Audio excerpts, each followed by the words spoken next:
നമസ്കാരം. സമ്മർദ്ദത്തിലാക്കി ഇന്ത്യയെ ചൊൽപ്പടിക്ക് നിർത്താമെന്ന യുഎസിന്റെ തന്ത്രം ഇന്ത്യക്കടുത്ത് വിലപ്പോകില്ല. അതുകൊണ്ട് തന്നെയാണ് അമേരിക്കയോട് പോയി പണി നോക്ക് എന്ന നയം ഇന്ത്യ സ്വീകരിച്ചിരിക്കുന്നത്. തീരുവ വിഷയത്തിൽ ദിനംപ്രതി ഓരോ സമ്മർദ്ദവുമായി എത്തുകയാണ് ട്രംപിന്റെ രീതി. എന്നാൽ ആ രീതി ട്രംപിന്റെ കയ്യിൽ തന്നെ ഇരിക്കട്ടെ എന്നാണ്. എന്തായാലും വ്യാപാര വിഷയത്തിൽ ഇന്ത്യ പുതിയ നടപടി കൈക്കൊള്ളുവാനാണ് തീരുമാനിച്ചിരിക്കുന്നത്. റഷ്യയുമായി ചൈനയുമായും ബന്ധം സ്ഥാപിക്കാനുള്ള ശ്രമങ്ങൾ ഊർജിതമാക്കുകയാണ് ഇന്ത്യ. ഇതിന്റെ നടപടികൾ കാര്യമായി തന്നെ മുന്നോട്ട് കൊണ്ടുപോകുമെന്നാണ് ഏറ്റവും ഒടുവിലത്തെ വാർത്തകൾ സൂചിപ്പിക്കുന്നത്. ഈ നീക്കത്തിന്റെ ഭാഗമായി വിദേശകാര്യമന്ത്രി എസ് ജയശങ്കർ ഓഗസ്റ്റ് 21 റഷ്യ സന്ദർശിക്കുമെന്നും റഷ്യൻ വിദേശകാര്യമന്ത്രി സെർജി ലാവറുമായി ചർച്ച നടത്തുമെന്നുമാണ് ലഭ്യമായിരിക്കുന്ന വിവരം. കൂടാതെ ചൈനീസ് വിദേശകാര്യമന്ത്രി വാങ് ഷിയെ അതിനു മുന്നേ ഇന്ത്യയിലേക്ക് സ്വീകരിക്കുവാനും ഉദ്യോഗസ്ഥർ തയ്യാറെടുക്കുന്നുണ്ടെന്നും സർക്കാരുമായി അടുത്ത വൃത്തങ്ങൾ സ്ഥിരീകരിക്കുന്നുണ്ട്. ഞങ്ങളുടെ ഉഭയകക്ഷി അജണ്ടയിലെ പ്രധാന വിഷയങ്ങളും അന്താരാഷ്ട്ര ചട്ടക്കൂടിനുള്ളിലെ സഹകരണത്തിന്റെ പ്രധാന വശങ്ങളും മന്ത്രിമാർ ചർച്ച ചെയ്യും. ജയശങ്കറിന്റെ മോസ്കോ സന്ദർശനം പ്രഖ്യാപിച്ചുകൊണ്ട് റഷ്യൻ വിദേശകാര്യ മന്ത്രാലയം അറിയിച്ചിരിക്കുന്നത് ഇക്കാര്യമാണ്. നിലവിലെ സവിശേഷമായ സാഹചര്യത്തിൽ അദ്ദേഹത്തിന്റെ മോസ്കോ സന്ദർശനം അത്യധികം പ്രാധാന്യമേറിയ കാര്യമാണ്. പ്രസിഡന്റ് വ്ളാഡിമിർ പുടിൻ ഈ വർഷം അവസാനം ഇന്ത്യ സന്ദർശിക്കുമെന്നാണ് പ്രതീക്ഷിക്കുന്നത്. ഇതിന്റെ ഭാഗമായി കഴിഞ്ഞ ദിവസം പുടിനുമായി മോദി സംസാരിക്കുകയും ചെയ്തിരുന്നു. അടുത്ത റഷ്യ ഇന്ത്യ വാർഷിക ഉച്ചകോടിക്കുള്ള തയ്യാറെടുപ്പ് കൂടിയാലോചനയുടെ ഭാഗമായാണ് ജയശങ്കറിന്റെ ഈ സന്ദർശനമെന്നാണ് കരുതപ്പെടുന്നത്.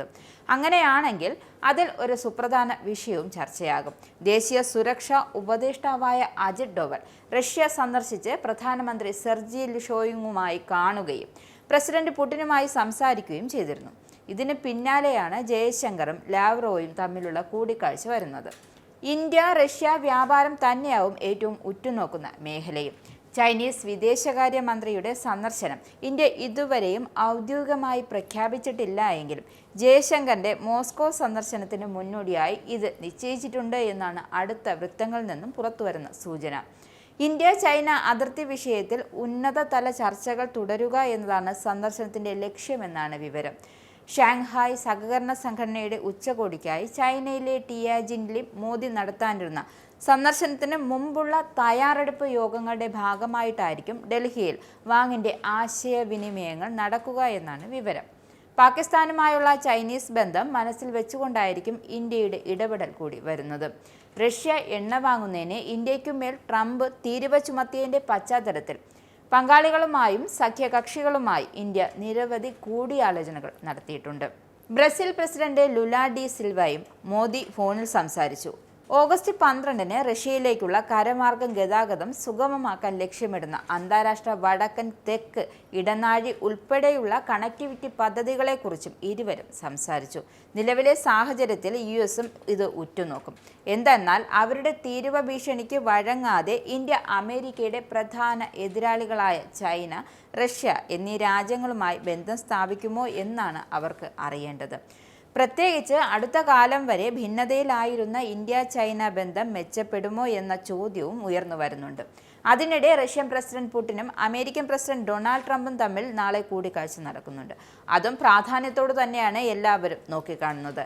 റഷ്യ ഉക്രൈൻ യുദ്ധത്തിൽ എന്തെങ്കിലും തരത്തിലുള്ള വെടിനിർത്തൽ ഈ കൂടിക്കാഴ്ചയ്ക്ക് ശേഷം ഉണ്ടായാൽ അത് ഇന്ത്യക്ക് ഗുണമായേക്കും എന്ന കാര്യത്തിൽ ഒരു സംശയവുമില്ല.